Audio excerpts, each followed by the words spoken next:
Dengue জ্বরে আক্রান্ত হয়ে গত ২৪ ঘণ্টায় ৩ জন মারা গেছেন। এ নিয়ে চলতি বছর মৃতের সংখ্যা বেড়ে দাঁড়ালো ১২২ জনে। এখন পর্যন্ত মোট আক্রান্ত ২১,০৭৯ জন। গতকাল সন্ধ্যায় স্বাস্থ্য অধিদপ্তরের হেলথ ইমার্জেন্সি অপারেশন সেন্টার ও কন্ট্রোল রুম থেকে পাঠানো ডেঙ্গু বিষয়ক নিয়মিত প্রতিবেদনে এসব তথ্য জানানো হয়।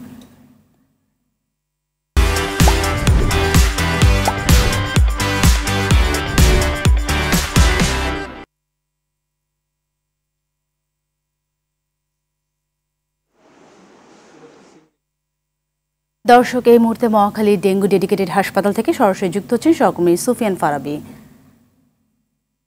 ডেঙ্গু আক্রান্তের সংখ্যা তো দিনকে দিন বেড়েই চলছে। তো এই হাসপাতালে কতজন রোগী ভর্তি আছেন আর কোন এলাকার রোগী বেশি দেখতে পাচ্ছেন, আর একটু জানাবেন যে এই এলাকার আক্রান্ত রোগীরা চিকিৎসা সেবা পর্যাপ্ত পাচ্ছে কিনা। সাথেই আপনাকে ধন্যবাদ। আমি শুরুতে আপনার শেষ প্রশ্নটি দিয়ে আসতে চাই যে চিকিৎসা সেবার মান নিয়ে কিন্তু ঢাকার ভেতরের রোগী এবং ঢাকার বাইরে থেকে যারা আসছেন তারা কিন্তু কোনো ধরনের প্রশ্ন তুলছেন না। আমি যে হাসপাতালটিতে আছি এটি হচ্ছে মহাখালী ডেঙ্গু ডেডিকেটেড হাসপাতাল। এটি আগে ছিল কোভিড ডেডিকেটেড হাসপাতাল, এরপর এখান থেকে এটাকে ডেঙ্গু ডেডিকেটেড হাসপাতাল হিসেবে এখন কাজ করা হচ্ছে। প্রতি বছরই ডেঙ্গু যখন প্রকোপ আকার ধারণ করে তখন এখানে সারা দেশ থেকে ঢাকা এবং ঢাকার বাইরে থেকে কিন্তু রোগীরা আসেন এবং সেবা নেন, এবং এখানকার যে ব্যবস্থাপনা সব মিলিয়ে রোগীরা কিন্তু আমরা কথা বলেছি তাদের সঙ্গে, তারা সন্তোষ প্রকাশ করেছেন। তবে সেবাটা সন্তোষজনক হলেও পরিস্থিতিটা কিন্তু আসলে সন্তোষজনক নয় এবং পরিস্থিতিটা দিন দিন ভয়াবহ হয়ে উঠছে।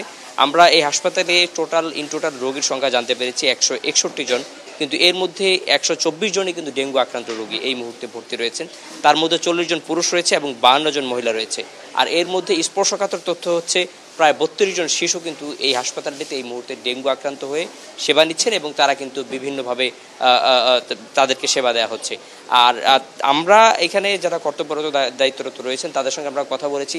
এই হাসপাতালের অধিকাংশ রোগীরাই কিন্তু আসলে ঢাকার বাইরে থেকে আসা, অর্থাৎ ঢাকার বাইরেও এখন আসলে ডেঙ্গুটা বেশ ছড়িয়ে পড়েছে। আর বিশেষজ্ঞরা কিন্তু গত জুন জুলাই থেকে সতর্ক করে আসছিলেন সরকারকে যে কোনো মুহূর্তে সেপ্টেম্বর এবং সেপ্টেম্বরের শেষের থেকে বা সেপ্টেম্বরের মাঝামাঝি সময় থেকে অক্টোবরের পর্যন্ত কিন্তু ডেঙ্গুর একটা ভয়াবহতা আমরা দেখতে পারি। আর বৃষ্টিপাত যেহেতু এবার একটু পরে হয়েছে, তাতে ডেঙ্গুটা অন্যান্য বছর যেই সময়টাতে দেখা দেয় ডেঙ্গুর উৎপাদ, সেই সময়টা দেখা না দিয়ে এখন দেখা দিচ্ছে। এতে কিন্তু বিশেষজ্ঞরা বলছেন যে বিশেষ কিছু জোনকে নির্দিষ্ট করে আসলে সেবা দিতে হবে এবং সেই এলাকাগুলো থেকে যেন অন্যত্র ছড়িয়ে পড়তে না পারে সেই বিষয়ে সরকারকে সজাগ দৃষ্টি রাখতে হবে। অন্যথায় কিন্তু এখন যে পরিস্থিতি ইতিমধ্যে বিরাজ করছে সেই পরিস্থিতি কিন্তু আরও আসলে ভয়াবহ হয়ে উঠতে পারে এবং শিশুদের জন্য এবং বয়স্কদের জন্য কিন্তু এটি হুমকি স্বরূপ হতে পারে। এমনটাই কিন্তু এখানে দায়িত্বরত চিকিৎসকরা রয়েছেন। আর আমি রয়েছি মুহূর্তে, যেহেতু ঢাকা উত্তরের পরিস্থিতি আমরা জানালাম, অবশ্যই ঢাকার দক্ষিণের যে পরিস্থিতি সেটা আমরা পরবর্তী সংবাদে জানাতে পারবো। সাথী, এই ছিল আমার কাছে সর্বশেষ তথ্য। ধন্যবাদ আপনাকে।